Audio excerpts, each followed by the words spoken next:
Tukiden Kiwami is an updated version of the first game in the series known as the Age of Demons, and while it doesn't exactly include any major changes to its gameplay, it does offer nearly twice as much content in the form of new missions, weapons and characters, but at its core it's still the same party-based monster hunting RPG. You take on the role of a slayer and begin the adventure in a small village where you're free to explore and visit a wide range of vendors that sell items or offer upgrades for your weaponry, as well as check in on the local quest board where you'll be able to take on new missions and set out into the wilderness. Now there's a nice variety to the mission types, may that be slaying a specific monster or locating and rescuing NPCs who have lost their way. It's a great setup and allows you to focus on exactly what you want to do. When it comes to combat, everything plays out in real time and shares many similarities with the likes of Monster Hunter and Phantasy Star. Smaller enemies are usually dispatched with just a few strikes, yet can be problematic in bigger groups, but it's the powerful large enemies where Tukiden really shines. These gigantic foes are built of multiple body parts that you can sever off and each have an internal rage meter that when depleted causes them to grow much stronger and gain new attacks which you'll need to learn how to deal with on the fly.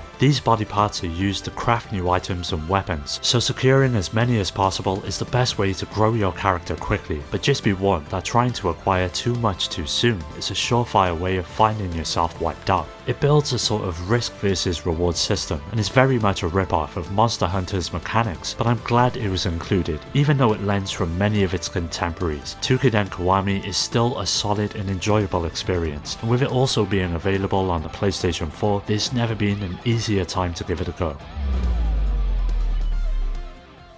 Grand Kingdom is easily one of the Vita's most overlooked games that blends together aspects of several genres such as RPGs and board games to create something entirely unique. It all takes place in a war-torn country that's in a constant state of conflict. You follow a mercenary who takes on quests and uses his allies in fights in various battles for both sides of the hostility, all in the hopes of acquiring as much gold as possible as well as prestige throughout the land. Now you get to create 6 different teams of various characters where you're given a random selection of class types and attributes ranging from mages, tanks and range types that all have a role to play in battle. Once you've created your party, you then get to send them out into the kingdom to undertake a wide range of different events. All of them are represented by nodes on a sort of board game-esque map where you get to take it in turns to traverse. With each move you make, the various enemies that occupy the map move along with you, and naturally should you cross paths, you're instantly thrown into battle, and this is where Grand Kingdom steals the show. Each encounter is set on a 2D plane with a top, middle and bottom row for your party to occupy. As you would expect, it all plays out in a turn-based fashion, with the player having many different options when it comes to attacking, may that be magic, melee or ranged, and even special summoning attacks, which range from cannons to many other different types of devastating abilities that can absolutely wipe the floor with the enemy. Further enhancing the strategy involved is the implementation of formations. You get to decide this before you enter battle, and in most cases it can mean the difference between victory or defeat, so careful consideration is needed. If you're looking for a new RPG to play on the Vita and have all but exhausted the usual suspects on the system, then Grand Kingdom is a great option.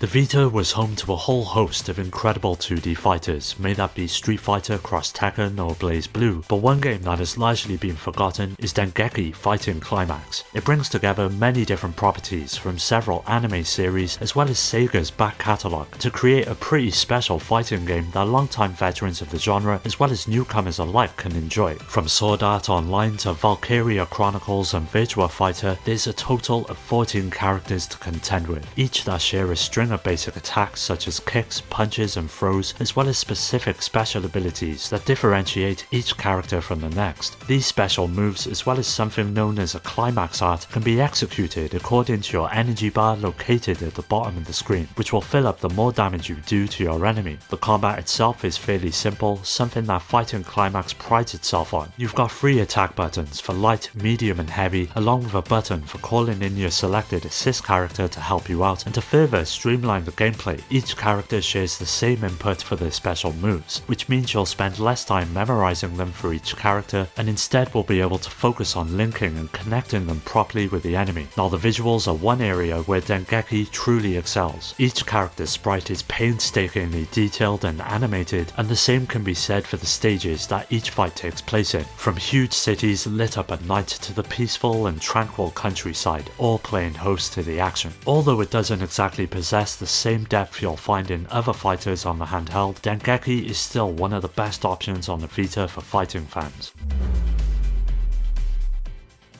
In Shiren the Wanderer, you play as a wandering adventurer who goes from town to town solving issues. This time he joins up with the friend of a terminally ill girl who is determined to change her fate by storming the Tower of Fortune and forcing Riva, the god of destiny, to save her life. It's not exactly original when it comes to its narrative, but the story, like that of most roguelikes, stays out of the way for most of the game's runtime, as the emphasis is on the randomized levels and gameplay. At its core, Shiren is a grid-based adventure with turn-based combat with any action you take, may that be casting a spell, swinging your sword, or even moving, will count as a turn. This straightforward set of rules works well in every encounter since it lets you move quickly through low-level conflicts while giving you plenty of time to prepare an assault against more formidable opponents. Now for as simple as the combat system is, it's the roguelike elements that really add to the difficulty of the adventure. Everything is randomly generated, including the items that appear, the monsters that populate the halls, and the NPCs that show up to offer you aid. The trick to winning is to keep on collecting resources while not getting killed, but it's far easier said than done. Thankfully, the huge amount of items you can acquire each have a specific use and can help out in a tight spot when the odds are stacked against you. For example, you'll be able to acquire some that let you warp straight out of a dungeon, or some that double as handy traps to stop the enemies in their path. When taken as a whole, Shiren is a well thought out adventure that captures the essence of a great roguelike while also reducing the drawbacks that give the genre its hardcore reputation, and as a result, it's one of the Vita's finest games.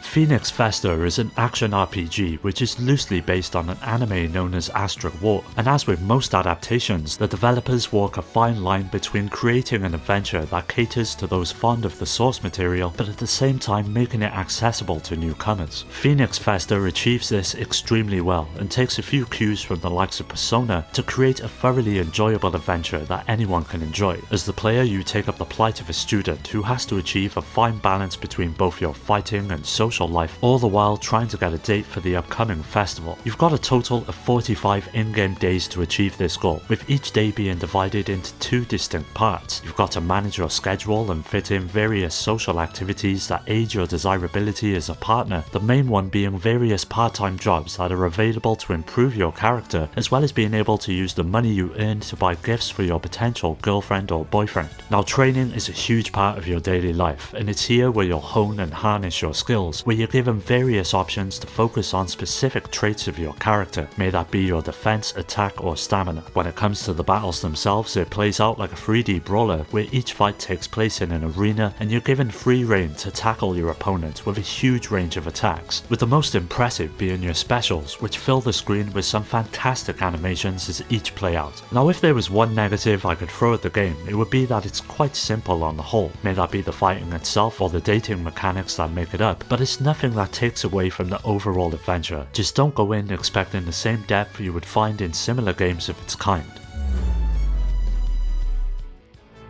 Demon's Tier Plus is a roguelike twin-stick shooter that throws the player into a series of dungeons and pits them against an ever-increasing amount of enemies, where you're tasked with overcoming the odds by relying on your reflexes and pinpoint accuracy. In total, you've got 8 characters to choose from, may that be a knight, wizard, or archer, who all possess their own different stats and abilities, such as increased defense, healing, or more powerful attacks, and by collecting something known as D tokens from fallen enemies, you're able to further improve their effectiveness, which is incredibly addictive. This is where the crux of the roguelike elements come into play, with these tokens allowing you to unlock better weapons and items that make traversing the dark and dingy dungeons all the more possible. For the duration that you're in the dungeons, you can raise the base stats of your selected character's class, such as life, attack, defense, and speed, by collecting a second currency in the form of gold, which is obtained from chests and destructible objects. These upgrades, however, are taken away if you use a magic rope to escape the dungeons or end up dying as your character, so making strategic investments that fit your style and play to your character's strengths is essential if you want to progress through the increasingly challenging stages. At certain moments you'll be confronted by a boss, and this is where Demon's Tier's mechanics come into full swing. Most of them are gruesome, ugly beasts with a multitude of attacks that will keep you on the edge of your seat. Naturally, they all increase in difficulty the further you advance and provide some of the most engaging moments the game has to offer. With its generous amount of unlockables, improved weaponry and rewarding sense of accomplishment that will see you wanting to jump in time and time again, Demon's Tier Plus is worth seeking out and adding to your collection as well.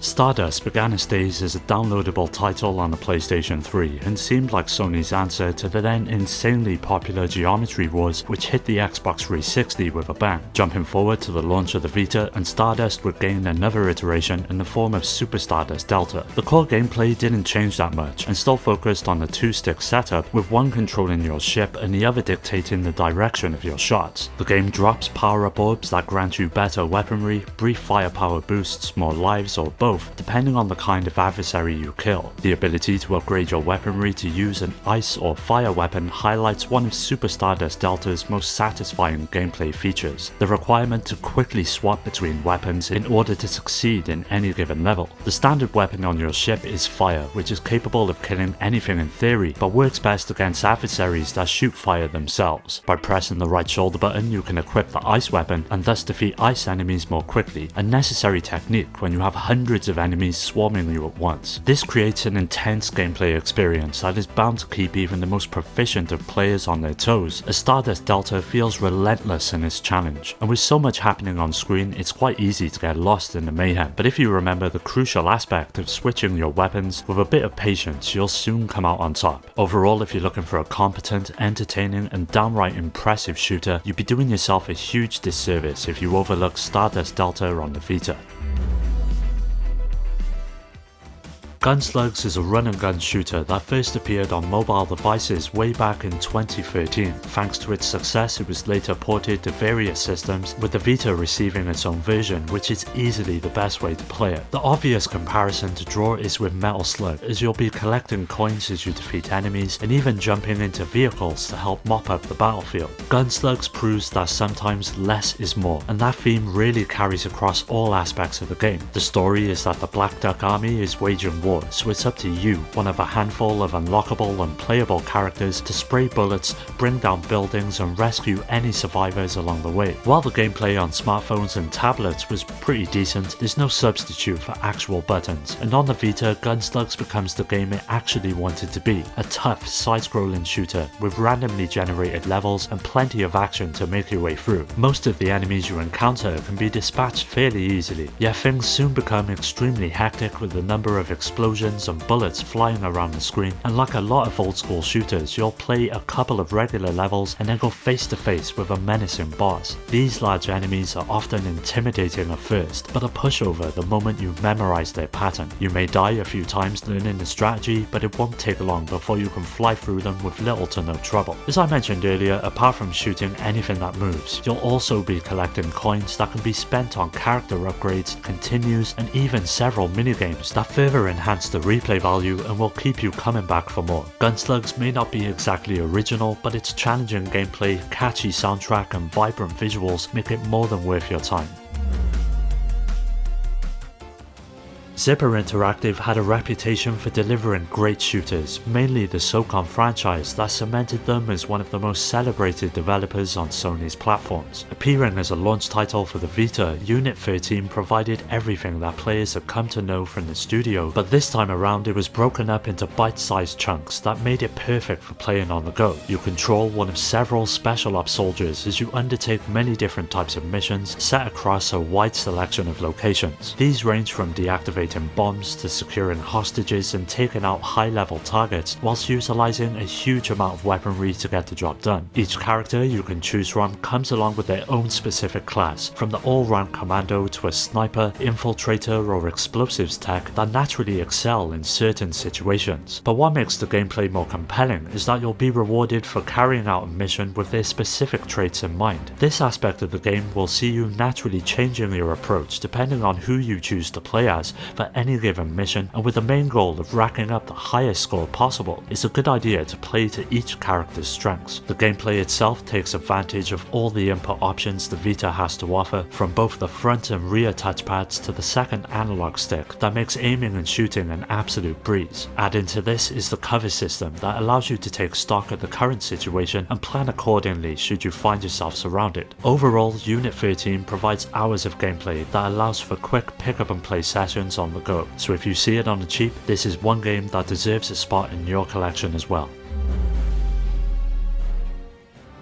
Soul Sacrifice is an action RPG that shares a lot in common with the likes of Monster Hunter and sees you fighting grotesque enemies as you take up the mantle of a sorcerer. For those of you that played the original, Delta is an updated version that added in new story elements as well as many tweaks to the gameplay that ultimately makes it the best way to experience the game. At the center of it all is the concept of sacrifice, which becomes apparent at the moment you defeat your first enemy. Here you're presented with 3 different options, that being save, sacrifice or fate, which all have different effects in battle and will encourage you to experiment with all 3. Your defense and the quantity of health you regain from healing increases as you gain life levels if you choose to save more often. If you sacrifice enough, you gain magic levels, which adds to your attack and amount of spells you can use, and finally, if you leave them up to fate, you're rewarded with an equal amount of the 2. This mechanic allows you to tailor your character to your liking and opens up many different ways to engage in combat. Now, a big difference from similar games is the complete lack of armor, which usually stands in as a way to increase your effectiveness in the world, and instead Soul Sacrifice uses something known as sigils that further alters your abilities, which are earned by collecting different types of essence. Each enemy will drop a different type, with some increasing your defense or attack, and finding some of the best options takes a lot of work, but is incredibly rewarding by making each battle all the more manageable with them equipped. With its nigh on endless amount of customization, simple but deep combat mechanics and engrossing story, Soul Sacrifice Delta is for sure one of the Vita's best games. It's just a shame we've never seen another entry or remaster all of these years later. Well, that does it for today's video. Keep an eye out for part 2 as that will be coming up soon, so don't forget to subscribe and hit that bell to get notified about new videos which release every Monday and Thursday. You can follow me on all of the socials which are linked below to stay up to date, and also join my growing community on Discord to meet many like-minded gamers to continue the conversation with and take part in giveaways. I'd like to give a special shout out to my Patreon supporters Rhino, Skilljim, Shuden, Richard, Amy, Daniel, Dio, Omar, Strider, Pierre, Carl, Awesome Jacket Dude, Maximus, Scott, Alfred, Terry, Ryan, Alex, GameCube Galaxy, Curse Salaryman, Fake and Paddy J for their continued support that helps make these videos possible. If you're interested in supporting the channel through Patreon or joining the Discord, you'll find all of these links down below. As always, thanks for taking the time to check the video out. I'll catch you next time.